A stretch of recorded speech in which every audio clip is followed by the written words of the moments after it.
Welcome to the video. ഈ വീഡിയോയിൽ rearrange the words, അതായത് കുറച്ച് വേർഡ്സ് തന്നിട്ടുണ്ടാവും, അത് ഓർഡറിലായിരിക്കില്ല, അതിനൊരു ഓർഡറിലാക്കണം. To frame a sentence. Rearrange the words to frame a sentence. അപ്പോൾ ഈ തന്നിരിക്കുന്ന കുറച്ച് വേർഡുകളിനെ ഓർഡറിലാക്കിക്കൊണ്ട് you have to frame a sentence. Otherwise you have to form a sentence. അതാണ് ഇത്. എന്തിനാണ് നിങ്ങളെ ഹെൽപ്പ് ചെയ്യുക? It will help you to improve your English. Put the words in order to frame a sentence. ഏതാണ് words? The window opened, I quietly. ഇതാണ് group of words. ഇതൊരു ഓർഡറിലല്ല, ഒരു സെന്റൻസിന്റെ correct structure അല്ല ഇതിനുള്ളത്. അപ്പൊ ഇതിന് we have to put it in order to frame a sentence. എന്താണ് ആദ്യം നമുക്ക് എന്താണ് വെർബ് എന്നൊന്ന് കണ്ടെത്തുക. എന്താണ് ഇതിലെ വെർബ്? ഓപ്പൺഡ്.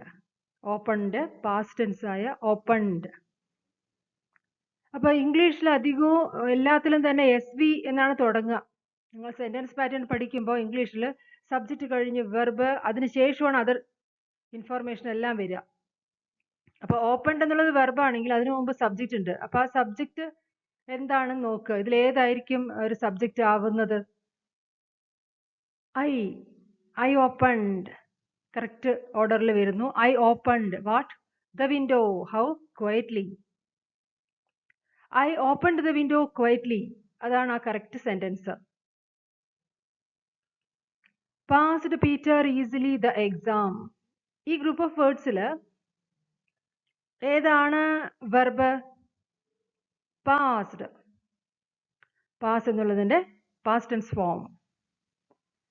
ഇനി അതിന് സ്യൂട്ടബിൾ ആയിട്ടുള്ളൊരു സബ്ജക്റ്റ് വേണം. ഇതിലിപ്പോൾ ഈസി ആയിട്ട് നിങ്ങൾക്ക് ഐഡന്റിഫൈ ചെയ്യാൻ പറ്റും. പീറ്റർ. Peter passed. എന്താണ് പീറ്റർ പാസ്സായത്? Peter passed the exam easily. Meera very well German doesn't speak. അപ്പൊ ഇവിടെയും ഈ ഗ്രൂപ്പ് ഓഫ് വേർഡ്സിലും ഫസ്റ്റ് വെർബിന് ഐഡന്റിഫൈ ചെയ്യുക. ഡസ് നോട്ട് സ്പീക്ക് എന്ന് കാണിക്കുന്നത് വെർബാണ്. അത് നെഗറ്റീവ് ആയതുകൊണ്ടാണ് ഡസ് നോട്ട് എന്ന് ഉള്ളത്. Does not speak. ഇത് പ്രസന്റ് ടെൻസിലുള്ളത് കൊണ്ടാണ് അത് does.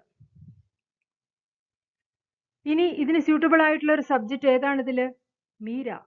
Meera does not speak. German very well. Meera നന്നായി ജർമ്മൻ സംസാരിക്കില്ല എന്ന് പറയുന്നു. അപ്പൊ ഇവിടെ ഇത് നെഗറ്റീവ് സെന്റൻസ് ആയതുകൊണ്ടാണ് ഡസ് നോട്ട് സ്പീക്ക് എന്നത് വെർബിന്റെ ഫോം. ഇനി ഇത് പോസിറ്റീവ് സെന്റൻസ് ആണെങ്കിൽ എന്ത് വരും? Speaks. Meera very well German speaks എന്നാണെങ്കിലോ? Meera speaks German very well എന്നായിരിക്കും അതിന്റെ കറക്റ്റ് സെന്റൻസ്. പക്ഷെ ഇവിടെ എങ്ങനെയാണ്? ഡസ് നോട്ട് സ്പീക്ക് എന്നുള്ളത് വെർബ്, അതിന് സ്യൂട്ടബിൾ ആയിട്ടുള്ള സബ്ജക്റ്റ് മീര, അതിനുശേഷം ജർമ്മൻ, അതിനുശേഷം very well. Meera does not speak German very well. ഇതാണ് അതിന്റെ correct sentence form. We a beautiful bird this morning in the garden saw.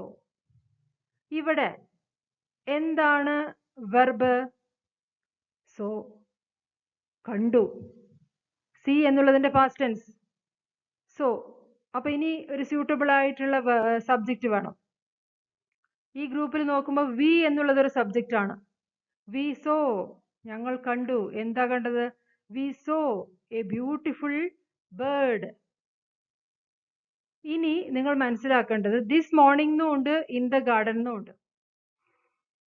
ഇവിടെ ടൈം എപ്പോഴും അവസാനമാണ് പറയുക, അതായത് ദിസ് മോർണിംഗ് എന്നുള്ളത്. അപ്പൊ we saw a beautiful bird in the garden this morning. Place കഴിഞ്ഞിട്ട് ടൈം പറയുക. We saw a beautiful bird in the garden this morning. Become my is a doctor dream to. ഈ group of വേർഡ്സിൽ ഇതൊരു sentence ആക്കണം. A complete meaning full sentence ആക്കി എഴുതണം. അപ്പൊ ഇവിടെ ആദ്യം നമുക്ക് എന്താണ് വെർബ് എന്ന് നോക്കാം. ഇവിടെ ഈസ് എന്നുണ്ട്. അപ്പൊ ഇനി അടുത്തത് സബ്ജക്റ്റ്. എന്താണ് വരിക? മൈ ഡ്രീം, എൻ്റെ സ്വപ്നം. മൈ ഡ്രീം ഈസ്, ഇനി എങ്ങനെയാ വരിക? To become a doctor. My dream എന്നുള്ളത് സബ്ജക്റ്റ്, ഈസ് എന്നുള്ളത് verb. My dream is to become a doctor. My dream is to become a doctor. എൻ്റെ സ്വപ്നം ഒരു ഡോക്ടർ ആയിത്തീരുക എന്നതാണ്. Results they the will publish. അപ്പൊ ഇവിടെയും നമുക്ക് ആദ്യം വെർബിനെ ഒന്ന് നോക്കാം. വിൽ എന്ന് മാത്രം വെർബില്ല. വിൽ പബ്ലിഷ് എന്നുള്ളത് ഫ്യൂച്ചർ ടെൻസിനെ കാണിക്കുന്നു. സിമ്പിൾ ഫ്യൂച്ചർ ടെൻസിലൊക്കെ അങ്ങനെ വരിക, വിൽ പ്ലസ് V1. അപ്പൊ വിൽ പബ്ലിഷ് എന്നുള്ളത് വെർബ് ആണെങ്കിൽ സബ്ജക്റ്റ് വേണം. they will publish the results. വളരെ ഈസി ആയിട്ട് എഴുതാൻ പറ്റും. they will publish the results. അവർ റിസൾട്ട് പബ്ലിഷ് ചെയ്യും. plant trees if you want to save earth. അപ്പൊ ഇത് if you want എന്നൊക്കെ കാണുമ്പോൾ ഇതൊരു കണ്ടീഷണൽ സെന്റൻസ് ആണ്. if you want to save earth, plant trees എന്നുള്ള കണ്ടീഷണൽ സെന്റൻസ് ആണിത്. അതുകൊണ്ട് അത് അതുപോലെ തന്നെ എഴുതുക. if you want to save earth, plant trees. ഇതാണ് ആ സെന്റൻസ്. അടുത്തത് ഫോളോഡ്, സജഷൻ, മൈ, ദേ. ഇങ്ങനെയുള്ള ഒരു വേർഡ്സ് ആണ്, കോമ്പിനേഷൻ ആണ്. പക്ഷെ ഇതിനെ ഒരു മീനിങ് സെന്റൻസ് ആക്കണമെങ്കിൽ first you have to find the verb. ഏതാണ് വെർബ്? ഫോളോഡ്. ഫോളോന്റെ പാസ്റ്റ് ടെൻസ്.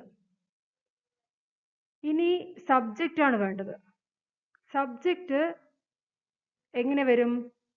മൈ ഫോളോഡ് എന്ന് പറയാൻ പറ്റില്ല, അത് കറക്റ്റ് അല്ല. ഐ ഫോളോഡ് എന്ന് പറയാം, പക്ഷെ മൈ ഫോളോഡ് എന്ന് പറയുന്നത് തെറ്റാണ്. അപ്പൊ മൈ എന്നുള്ളത് ചേർക്കാൻ പറ്റില്ല. ദേ ഫോളോഡ്, അത് correct subject verb. They followed, അവർ ഫോളോ ചെയ്തു. മൈ സജഷൻ, അതാണ് correct order. They followed my suggestion, ഇതാണ് അതിന്റെ correct sentence. Hard working Manoj was businessman a. ഇവിടെ ഫസ്റ്റ് ഏതാണ് വെർബ്? Was, past tense. ഇനി സബ്ജക്റ്റ് ഏതാ നോക്കാം. മനോജ് എന്നുള്ള ഒരു നൗൺ ഉണ്ട്. മനോജ് വാസ്, അത് കറക്റ്റ് ആയിട്ട് വരുന്നുണ്ട്. മനോജ് വാസ് എ, ആരാണ് മനോജ് എന്ന് പറയണം? Manoj was A hard working businessman, അതാണ് അതിന്റെ correct order. Manoj was A hard working businessman. അപ്പൊ ഇങ്ങനെ കുറേ ചെറിയ ചെറിയ സെന്റൻസ് നിങ്ങൾക്ക് ലഭിച്ചാൽ അതിനെ ഒന്ന് വേർതിരിച്ചിട്ട് കറക്റ്റ് ആയിട്ട് നിങ്ങൾക്ക് വീണ്ടും അതിനെ അതേ കറക്റ്റ് സെന്റൻസിൽ എഴുതാൻ പറ്റുന്നുണ്ടോ എന്ന് ചെക്ക് ചെയ്യുക. അങ്ങനെ നിങ്ങൾക്ക് ഈ ഒരു സെന്റൻസുകളുടെ കാര്യത്തിൽ കുറച്ച് നല്ല അറിവ് കിട്ടും.